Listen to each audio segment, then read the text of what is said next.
Welcome back, Nerd Squad. Sometimes opposites attract, such is the case with superhero and supervillain relationships, or sometimes villains want to trick heroes into falling in love with them, or one doesn't truly know the other's sworn allegiances. Actually, there are many reasons why two sworn enemies might sometimes show each other moments of kindness or try to steal a smooch. Today we'll be looking at some of these reasons as we count down the top 10 superhero-supervillain couples you didn't know existed. Part 3! That's right, so if you haven't seen our part 1 and 2 yet, be sure to check those out. And be sure to stick around till the end of the video where I will have some comments coming your way. Alright, let's get counting. Number 10. LOKT and CLINT Barton. Okay, so admittedly would only be reduced to one moment in the comics, but it's still such a weird one that I had to bring it up for you. Basically, LOKT got his hands on Wanda Maximoff's astral form and was looking to cause some mayhem and mischief. What LOKT as Scarlet Witch most wanted was to mess with Norman Osborn, but the mighty Avengers that she had assembled became suspicious of her. Stinger, aka Cassandra Lang in particular. Eventually this came to blows. CLINT and Barton appeared under the Ronin guise and managed to subdue LOKT as the Scarlet Witch long enough for him to kiss her. What? Why? Because CLINT argued that magic was complex, but I guess kisses reveal everything? Including if you're really LOKT disguised as the Scarlet Witch. Even stranger, this didn't really immediately seem to allow CLINT to know that Wanda was actually LOKT in disguise. It just let him confirm what everyone else already suspected, which was that it wasn't really Wanda. So maybe he just really wanted to kiss fake Wanda. I don't know. Number 9. Batman and Poison Ivy. Poison Ivy has been working to get Bruce Wayne since the 60s. The thing about this relationship though is it's fairly one-sided. While Poison Ivy has more recently been seen as a sometimes ally to Batman, teaming up with him in order to help the city of Gotham, she was formerly only concerned with her plants and having them conquer and wipe out humanity, which she saw as a disease. She still strives to protect nature, but has calmed down somewhat in the comics as her eco-terrorism is almost now flaunted as a pro for her being fairly good, as opposed to an extreme con. The comic series Batman The Long Halloween even saw Pamela fighting Catwoman over the bat, whom she had managed to gain control over. Plants everywhere. Number 8. Wasp and Magneto. This relationship was similar to the one Storm and Doctor Doom shared, that old kidnap and romance some trick that so many villains have tried. During the original Secret Wars series, Magneto captures Janet Van Dyne, claiming he only wants to talk to her, although it seems more likely that by talk, Magnus really means seduce. He works towards wearing her down by paying her compliments. Despite the fact that she originally seems uninterested in his advances, she ends up being unable to resist the icy blue gaze of Magneto's eyes. The two share a long and intense kiss. In the next issue, she reveals she's only been pretending to be falling for him in order to find out what he was planning. Pretty intense, considering it's kind of implied that they may have slept together.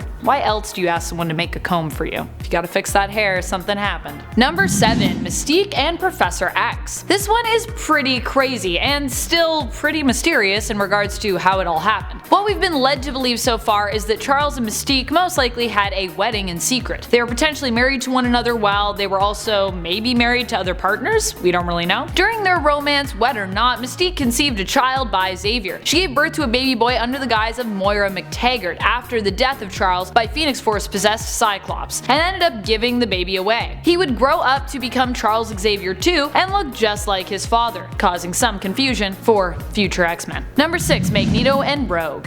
These two had a brief relationship in Age of Apocalypse, but the start of their will they won't they style relationship can be traced back to Uncanny X-Men during their stay on Savage Land. Rogue implores Magneto to just try to get along with the rest of the X-Men, but he refuses and departs, leaving Rogue in tears and Magneto with an inner monologue expressing how he wishes he could have stayed with her, but how they're simply not meant to be. Which is also fair, considering the age difference between these two has got to be huge. Still, despite this, they later have a brief romance. Pretty weird. Age means nothing when you're a superhuman, I guess.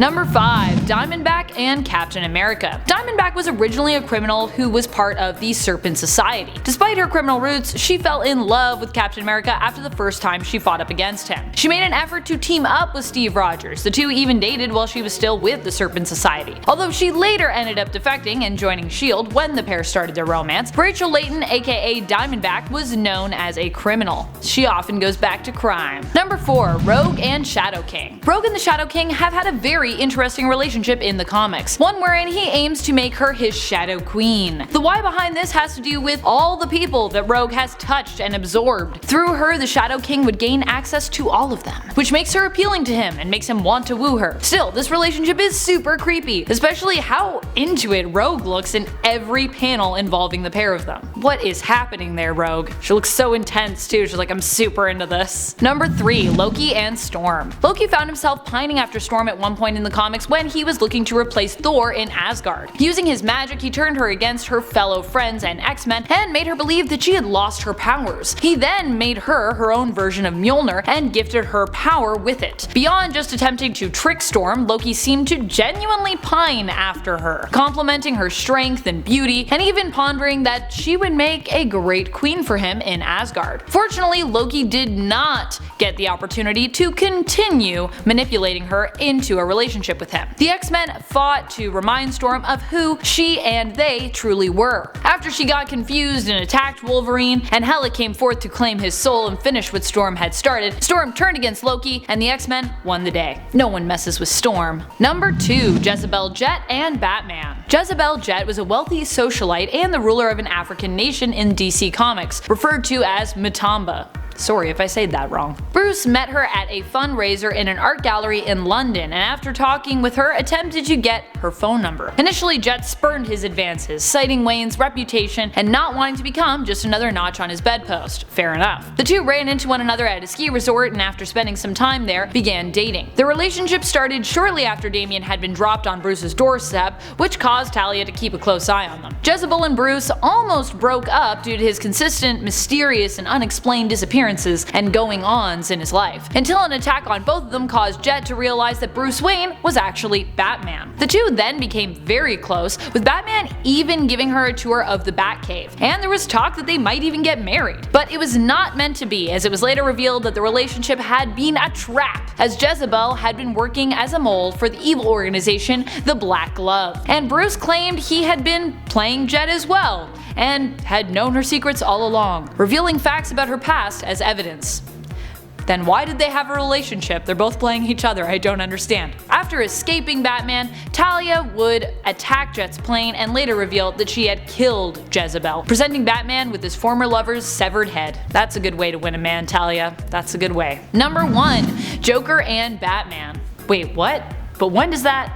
So are they in the Flashpoint timeline, of course. In this timeline, it is their young son Bruce Wayne who is murdered and not Martha and Thomas. The married couple do their best to move forward, but Martha is so traumatized by the event that even after months of therapy she seems stuck in her grief and non-responding. Thomas takes up the mantle of Batman, tracking down his son's murderer. Before he leaves to get his vengeance, Thomas tells Martha that it is time for them to move on and that he misses her smile. Upon his return, he finds Martha has cut into the corners of her mouth to give herself a permanent Glasgow smile. He has her committed, but she escapes and becomes the Joker, driven mad by her son's death. She blames Thomas and the two eventually cross paths and come to blows. Thomas shares with her what he has learned of the main timeline and how he can set things right and make sure Bruce lives and that they die instead. Martha agrees that this is the best decision and the two share a kiss. Martha later kills herself after finding out that if Bruce lives, he will grow up to become Batman, which obviously would make her kind of like his alternate nemesis. Yeesh.